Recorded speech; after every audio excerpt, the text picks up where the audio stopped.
umwana aja kuvuka bamuha izina bivanye n'ibihavukiyemwo canke bakamuha izina bivanye n'ibihe umuvyeyi wiwe arimwo, ibihe bigoye, ibihe vyiza canke ibihe vy'umubabaro. Hari abantu bavuka mu buzima busanzwe, hari n'abavuka bafise amahirwe, ariko hari n'abandi bavuka abantu batabona ivyabo bana, ni abandi abavyeyi babo bita amazina bafatiye ku bihe vyabo bakavuga ati nahi Imana nizi ivyiwe muri make. Iyi ni inkuru y'umugore yashimye ubuzima budasanzwe, ubuzima butoroshe mu gacerere, ata muntu n'umwe yarazi ko azohindura amateka y'isi, agahindura amateka y'igihugu, igihugu ikamunamira.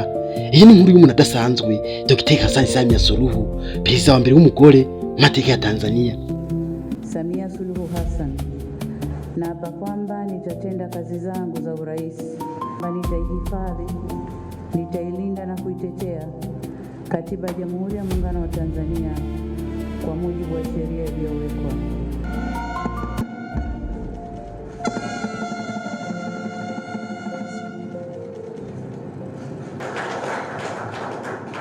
Hari mu kwezi kwa gatatu itariki 19 umwaka wa 2021 niyo Perezida Hassan Samia Suluhu yarahirira kuyobora igihugu ca Tanzania, aba perezida gira gatandatu ni mu mateka akaye perezida wa mbere w'umugore igihugu ca Tanzania nyuma y'urupfu rwa Perezida John Pombe Magufuli kwa itariki 17 ukwezi kwa gatatu mu mwaka wa 2021. Kubera iki Hassan Samia Suluhu ari nyasubiye nyakwigendera? Kuvuka mu buzima budasanzwe, wahurira mu buzima budasanzwe, ukiga mu buzima budasanzwe, ugakora politiki idasanzwe, ibi vyabaye kuri Dr. Hassan Samia Suluhu kugeza aba perezida ukomeye mu karere. Reka turabire hamwe inkuru y'ubuzima, uko yakuze, uko yavutse, uko yinjiye muri poritike, nuko yaje kuba perezida w'igihugu ca Tanzania. LifeStory, inkuru, ubuzima n'amateka, akaba ari rya mbere. Twigonda ko subscribe, shimira nawe utibagira ko like na comment, utubwira n'inkuru twakurikizaho utaha.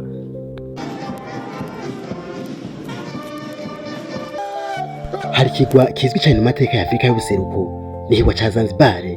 Ubuzima bw'abanyagihugu bo muri ico gice ni ubuzima butoroshe cyane, ubuzima bugoye.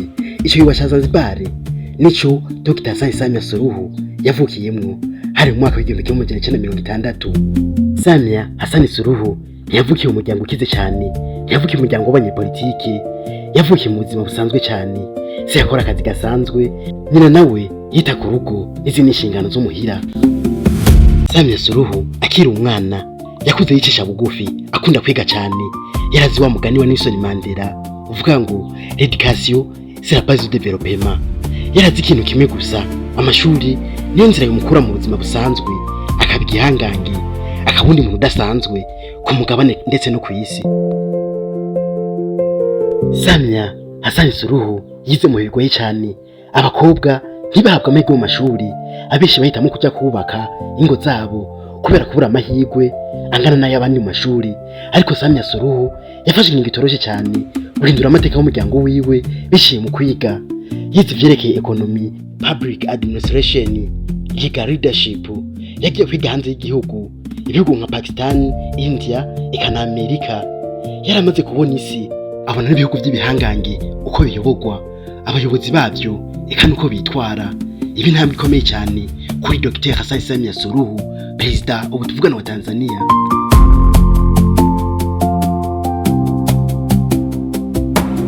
Samia Suluhu nugaruka mu gihugu avuye kwiga hanze, azana ubumenyi budasanzwe. Yinjiye muri politike nk'umuntu akomeye cyane cyangwa umuntu adasanzwe. Yatangiye buhoro buhoro, yatangiye umukozi w'umubiro vya leta. Kwihangana, ubwenge, akazi gakomeye yakora, abamuraba batangura kubona ubushobozi bwiwe buhoro buhoro. Yabaye umuyobozi wo mu nzego za leta, aca umudepite, umushingamateka, aza kuba na ministre. Mu mwaka wa 2015 habaye ikintu gikomeye cyane, yatowe kuba vice perezida w'igihugu ca Tanzania. Intambwe ikomeye cyane ku bagore benshi muri Afrika, ariko nta numwe yarazigiye gukurikira nyuma yo kuba vice perezida.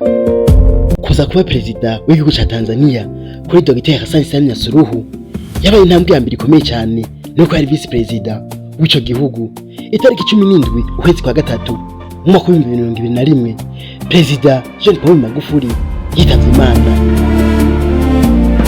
John Pombe Magufuli amaze kwitaba Imana, igihugu n'igipfakara cyari gikeneye umuntu asubira Perezida John Pombe Magufuli ahagara mu kibanza cya perezida wa Tanzania muri ako kanya. Galo na kupelekwa katika kanisa la Samia Suluhu yaje kuba perezida wa Tanzania kubera ko arusha ubwenge, ubukerebutsi n'uburongozi bwiza abandi bantu muri ico gihugu cyose. Ahubwo itegeko niyo ryatumye aba perezida w'igihugu ca Tanzania. Mu bwirizwa shingiro ry'igihugu ca Tanzania rivuga yuko iyo perezida w'igihugu apfuye cyagize ikindi kibazo, uza guhagarara mu ico kibanza aza kuba ari vice perezida, nyine acasubirira perezida muri ako kanya. Nivyo vyabaye muri ico gihe. Yabakenewe ko igihugu kija mu ruhagarara gitegura amatora mashasha yo gusubirira perezida, ahubwo itegeko niryo rija mu ngiro.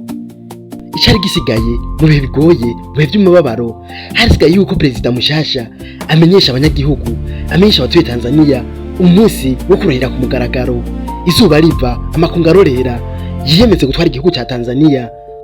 Naapa kwamba nitatenda kazi zangu za urais, nitaihifadhi, nitailinda na kuitetea Katiba ya Jamhuri ya Muungano wa Tanzania kwa mujibu wa sheria iliyo.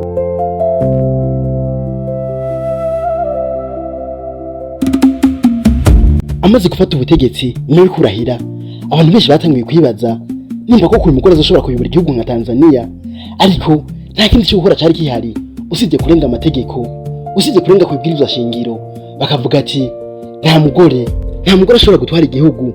Ubundi bw'urupfu rwa John Pombe Magufuli bwashyize mu bihe bibi, aho vice perezida yari umugore. Ibihugu birimo demokarasi, ibihugu bigira ku mategeko, byubahiriza amategeko.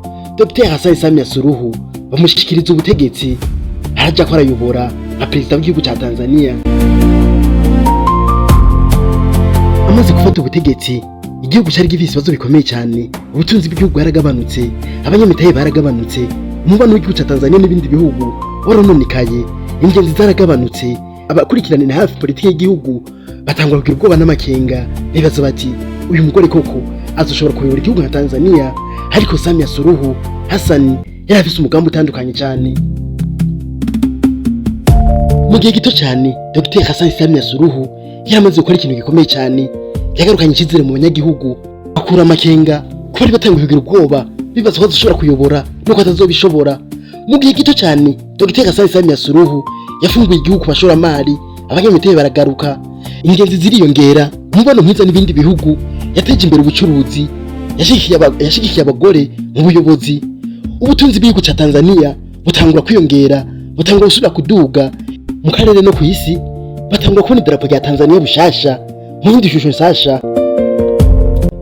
Samia Suluhu afise imigambi ikomeye cyane: guteza imbere inganda, kampani, gukoresha ubuhinga n'ikoranabuhanga, guteza imbere urwaruka, gushyigikira uburenganzira bw'abagore, guhindura Tanzania igihugu gikomeye cyane muri Afurika. Ashaka Tanzania igihugu cy'akarorero ku mugabane.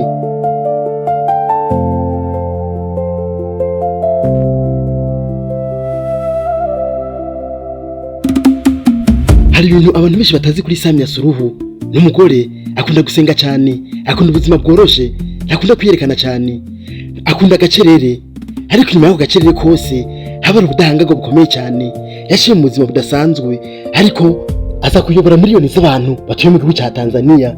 Inkuru ya Samia Suluhu itwisha ikintu kimwe gikomeye cyane, ntacyo umuntu adashobora gushikako, nta n'umwe azaho ubuzima mujana. Ariko uyu munsi ni perezida, ejo ashobora kuba hari wewe.